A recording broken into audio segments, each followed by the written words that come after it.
দিচ্ছি।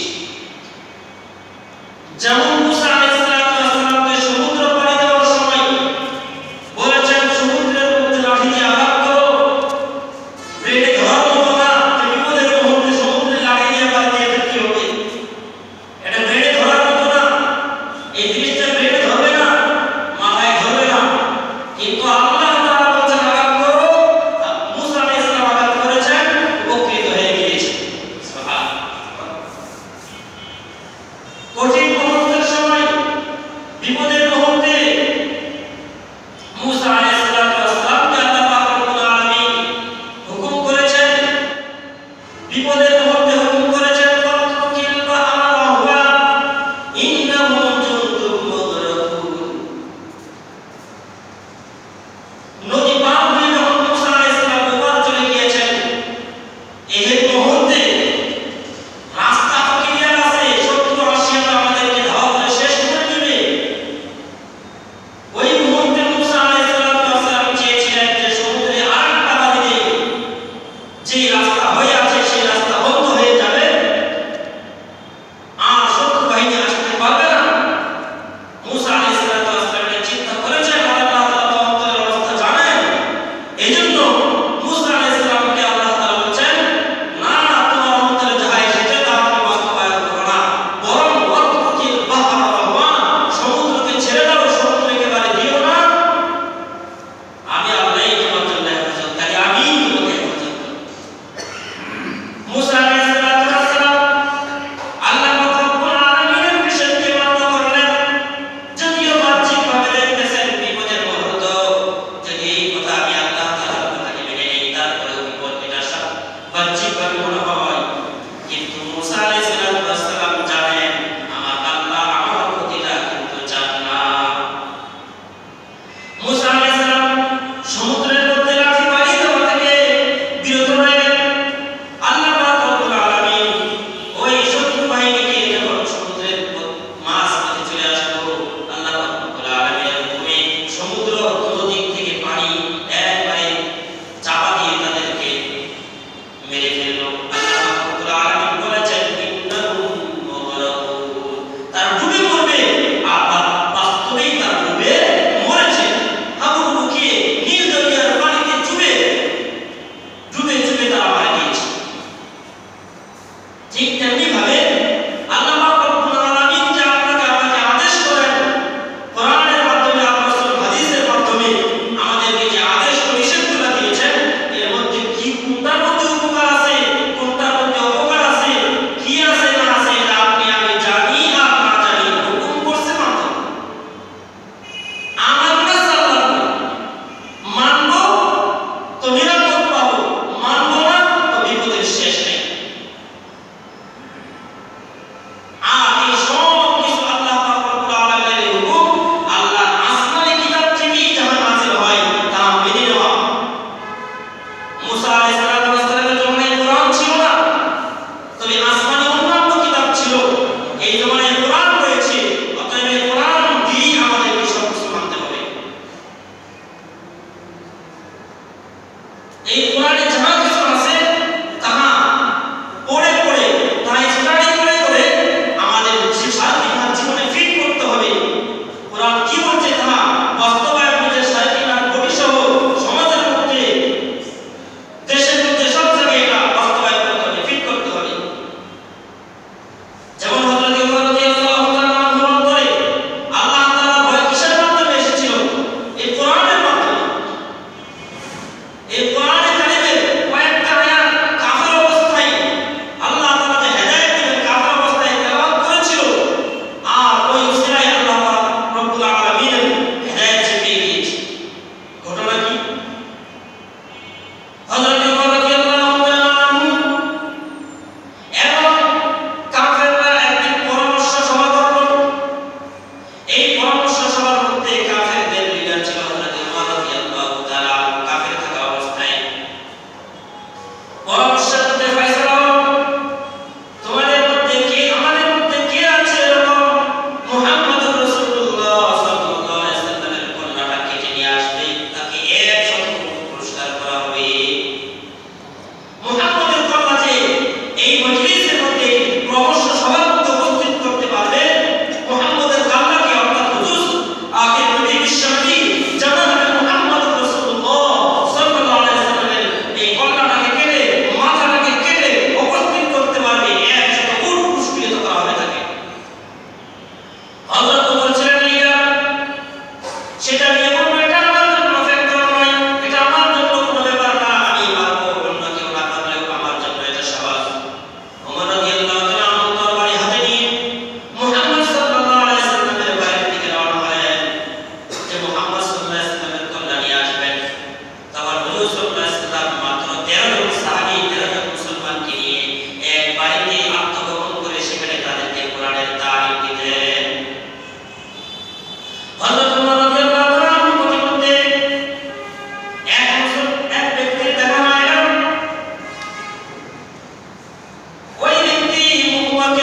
কোরআন পড়ার জন্য যখন আবদার করলো, কোন ফাতেমা বলল তুমি কাফের, তুমি তো অমুসলিম, তুমি তো নাপাক।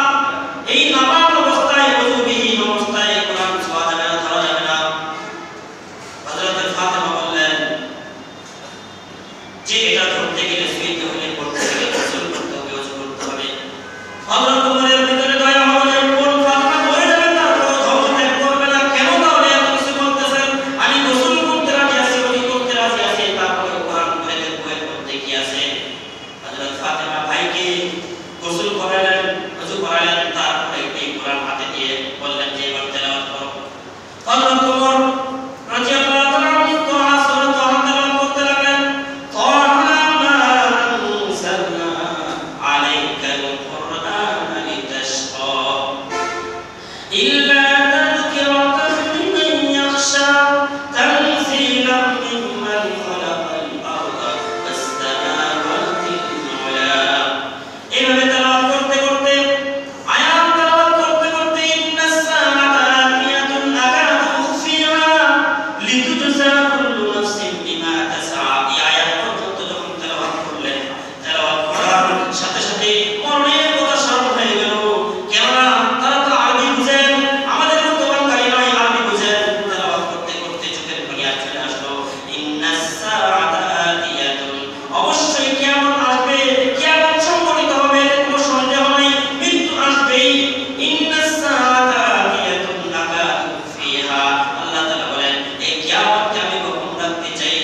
লিতুজজা কুল্লু নাফসিন বিমা তাসআ, যেন প্রতিটা মানুষ, প্রতিটা নফস নিজের জীবনকে আখিরাতের জন্য তৈরি করে। এই জন্য কিয়ামতকে, মৃত্যুকে আমি গোপন রেখেছি। কোনো মানুষের মৃত্যু নির্ধারণ করে দেওয়া হয় নাই যে এত বছর সে বাঁচবে। কিয়ামত নির্ধারণ নেই যে এত বছর পৃথিবী দুনিয়াতে থাকবে, তারপরে কিয়ামত সংঘটিত হবে, তারপরে দুনিয়ার মানুষ চলে যাবে, এরকম নির্ধারিত নাই। হযরতে উমর রাদিয়াল্লাহু তাআলা আনহু এই সূরা তোহার কয়েকটা আয়াত তেলাওয়াত করতে না করতেই যখন ইন্নাস সাআতা পর্যন্ত তেলাওয়াত করলেন, আল্লাহ পাক রব্বুল আলামিনের হেদায়েত তার ভিতরে চলে আসলো। হেদায়েত যখন চলে আসলো, তখন ফাতেমাকে বললেন, ফাতেমা রে, আমি আর থাকতে পারছি না, আমি আর সহ্য করতে পারছি না, আমাকে জলদি করে মুহাম্মদের দরবারে নিয়ে যাও, আর মুসলমান হয়ে যাব, আমি আর মুসলিম থাকবো না। সুবহানাল্লাহ। হযরত উমর রাদিয়াল্লাহু তাআলা আনহু এই কোরআনের আওয়াজ শুনে, এই কোরআনের তেলাওয়াত শুনে হেদায়েত পেয়ে গেলেন। হযরত উমর রাদিয়াল্লাহু তাআলা আনহু তরবারি হাতে রয়েছে, এই তরবারি থাকা অবস্থায় মুহাম্মদ সাল্লাল্লাহু আলাইহি ওয়াসাল্লামের দরবারে যাচ্ছেন। আর মুহাম্মদ সাল্লাল্লাহু আলাইহি ওয়াসাল্লাম তখন 13 জন সাহাবীকে নিয়ে কোরআনের তালিম রাসূল সাল্লাল্লাহু আলাইহি ওয়াসাল্লাম তাদেরকে দিচ্ছিলেন। হযরত রাসূল সাল্লাল্লাহু আলাইহি ওয়াসাল্লাম যে স্থানে কোরআনের তালিম দিচ্ছিলেন, ওমর সেই ঠিকানা পেয়ে সেই বাড়িতে গিয়ে দরজার মধ্যে লক করলেন, দরজা খোলো। মুসলমান তারা ভয়ে ভীত সন্ত্রস্ত হয়ে গেল। বাইরে তো কোনো মুসলমান নেই, কোন ব্যক্তি আসিয়া দরজা লক করছে, এখন তো আমাদেরকে মেরে ফেলবে, এই জন্য কেউ ভয়ে দরজা খুলছে না। হযরত উমর রাদিয়াল্লাহু তাআলা আবার লক করলেন। হুজুর সাল্লাল্লাহু আলাইহি ওয়াসাল্লাম আগেই দোয়া করেছিলেন, আয় আল্লাহ তুমি হযরত উমরকে অথবা আবু হেকাম আবু জেহেলকে তুমি দুইজনের একজনকে হেদায়েত দিয়ে ইসলামকে তুমি শক্তিশালী করো। হযরত উমরের লোককে কেউ দরজা খোলার সাহস পাচ্ছে না। হুজুর সাল্লাল্লাহু আলাইহি ওয়াসাল্লাম উঠলেন দরজা খোলার জন্য। আর দরজার মধ্যে সাহাবায়ে কেরাম দাঁড়িয়ে গেলেন, নিজের পিঠ লাগিয়ে দাঁড়িয়ে গেলেন, বললেন ইয়া রাসূলুল্লাহ দরজা খুলে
তো হযরত ওমর বের হলেন, বের হয়ে একাই তরবারি নিয়ে এই কথা বললেন যে কাল সাহস আছে আমাকে মেরো, আমাকে মারতে পারলে সাহস থাকলে আসো আমাকে মারার জন্য। কিন্তু কেউই সাহস করে না। মুসলমান হয়ে গিয়েছে, কারোর সাহস ছিল না।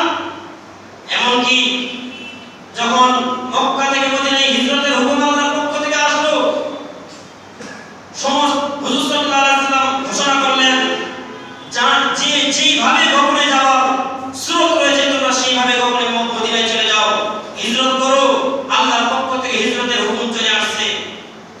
সবাই গগনে গগনে মদিনায় যাচ্ছিলেন। আর হযরত ওমর রাদিয়াল্লাহু তাআলা আনহু তরবারি হাতে করে উঁচু করে আলানে আলান প্রকাশ্যে তরবারি নিয়ে মদিনায় যাচ্ছিলেন।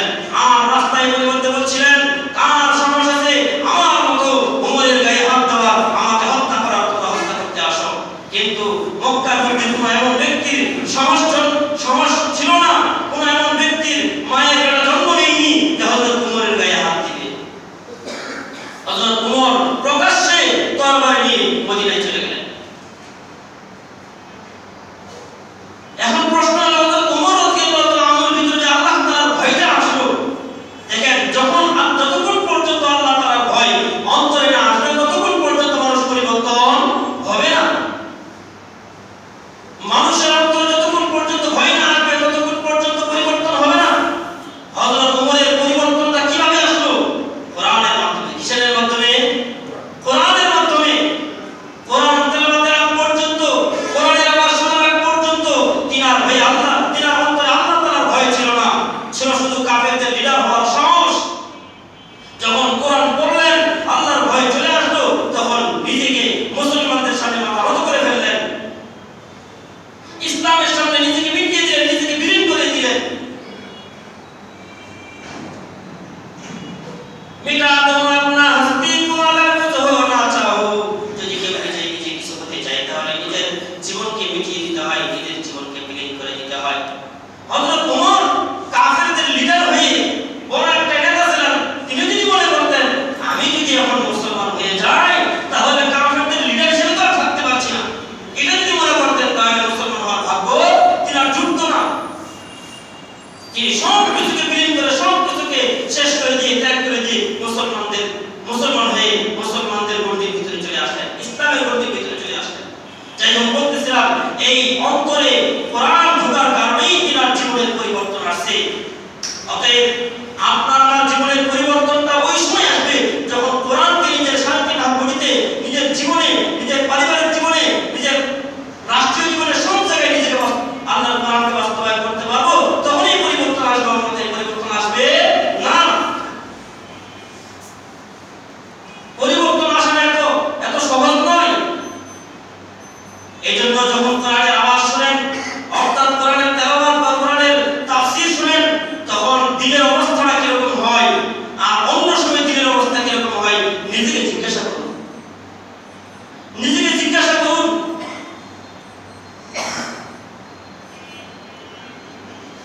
এই জন্য আমার অন্তরে যদি আল্লাহ তাআলার ভয় আমি আপনি আনতে চাই, তাহলে আপনাকে আমাকে কি করতে হবে? কোরআন পড়তে হবে। এই কোরআনকে স্টাডি করতে হবে। কোন একজন হক্কানি আলেমের কাছ থেকে কোরআন বুঝে নিতে হবে। কোরআন কি চায় আমাদের থেকে, রাসূলের হাদিস আমাদের থেকে কি চায়, এই চাওয়াটা আমাদেরকে দিতে হবে। যদি কোরআনের চাওয়াটাকে দিতে পারি, হাদিসের চাওয়াটাকে নিজের জীবন থেকে দিতে পারি, যেমন হযরত ওমর দিয়েছিলেন, মুসলমান হয়েছেন, সাহাবী হয়েছেন, আর তার ব্যাপারে কোরআনের আয়াত নাযিল হয়েছে, রাদিয়াল্লাহু আনহু ওয়া রাদু আন।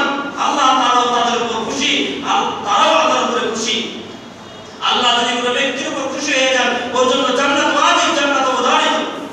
আপনার আমার উপর যদি আল্লাহ তাআলা খুশি হয়ে যান, রাজি হয়ে যান, আপনার আমার জন্য জান্নাত ওয়াজিব, আপনার আমার উপর জান্নাত ওয়াজিব হয়ে যাবে। কিন্তু শর্ত একটাই, আল্লাহ তাআলার ভয় অন্তরে আনতে হবে। আর আল্লাহর ভয় কখনো এমনি এমনি আসবে না। আল্লাহর ভয় অন্তরে আনতে হলে আল্লাহর কোরআন পড়তে হবে, আল্লাহর কোরআনকে নিজের জীবনে বাস্তবায়ন করতে হবে। আল্লাহ পাক রব্বুল আলামিন আপনাকে আমাকে কোরআন ও হাদিসকে সহিভাবে বুঝান, বিশেষ করে হযরত